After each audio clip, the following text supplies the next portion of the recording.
guys, welcome back. I found the most awesome thing yesterday. Look, he's like, oh no, he's face palming already. Do you know what I found late last night as I was looking around for like one more thing and one more thing to put in the temple? And that version of the temple you saw is like tame compared to what it looks like. And I'm not filming in them because they seem to be rather unstable. They're like destabilizing even as I work on them, and it's not too much stuff in it. It's just Oculus. Cheers. Um, as I'm searching for images last night, I searched for pagan 4th of July because I'm like, oh, I'll like see like a Thor's hammer or something. It would be cool. Do you know some people don't celebrate 4th of July because pagan gods founded this country? Conspiracy theory time. Apparently, pagan gods founded this country, so God's bless America. I'm hearing giggling back here. If you live in America, you know the conspiracy theory that the founding fathers either worship Satan or they worship pagan gods, and that's where they got their supernatural powers to kick the ass of the most organized and powerful armies on the earth. That's the narrative. That's how it worked. George Washington either sold his soul to Satan, or he worshipped Moloch or Chutlu or something, and that's how his country became free.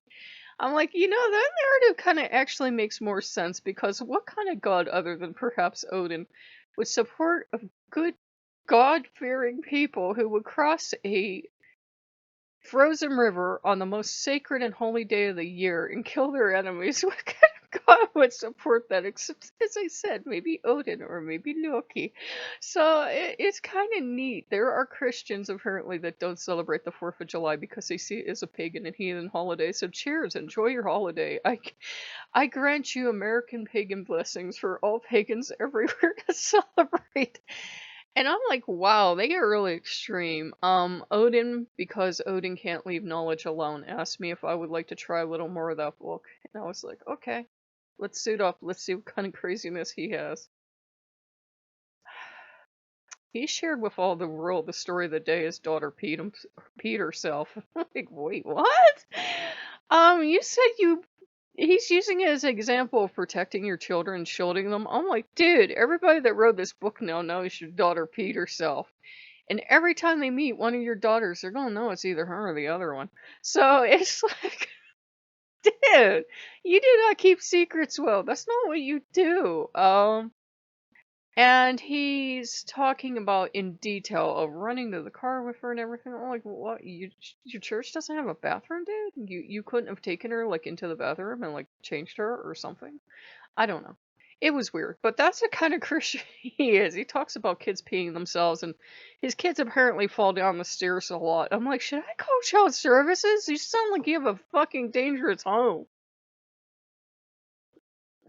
But it was really weird, and I looked at Odin and I said, what was I supposed to get out of this? Because the more this book goes on, and the more revelations he gives you, the creepier his god gets. It's like, at this point, I want a shotgun and a restraining order, and a shield wall of Vikings beside me, because this guy's starting to sound creepy.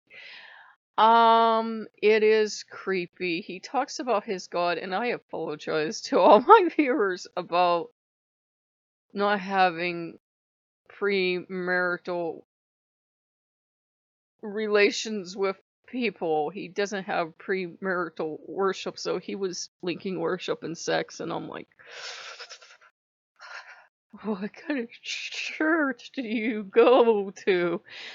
I think even like all the most pagany fun time gods were just backing away from that one. Like, okay, this is no longer Christianity. I don't know what the hell it is, but it isn't ours either. Put that book down and set it on fire.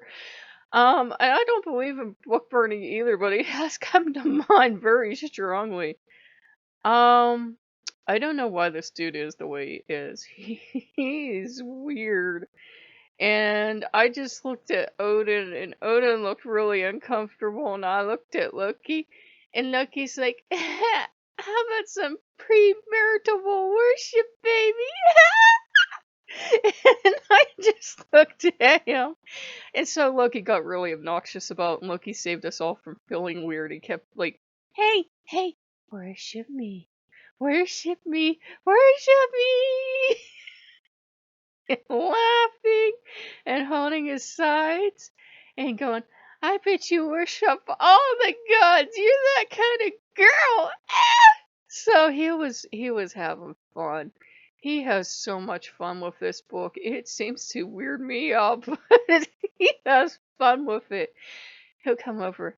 He doesn't like he doesn't like to be worshipped before you know him, huh? Shut up, Loki. So he's helping. He's helping a lot actually, because when he makes jokes, he makes it better. It's just a weird ass book, and eventually Odin will lose interest in it. And I probably shouldn't mention it because you're probably all getting the same amount of mental scoring I am. And it didn't help that they decided to play Christian hymns on the classical music channel all last night. I swear to the gods. And that wasn't a sign from their god either. It's just a very Christified country, if you haven't noticed. So that was weird. But we hope you guys enjoy the 4th, and some people do make it about Loki. If you want to have Loki and have Loki fun, that's okay. And I can't tell you what to do because Loki's like a toddler. He may want fireworks, and then by the time the fireworks come, he doesn't want them. He may want to go to a cookout, and then he gets there and he's not hungry. Usually he's pretty good, but sometimes he changes his mind about stuff like right in the middle. Like before I started this, I've been having trouble making a video. He's been like pulling on me to go play, but now he feels like he's going to go take a nap or something. So, Loki. So, hope you guys have a good one. And if you like what you see, like, comment, and subscribe, and we'll see you later. Bye bye.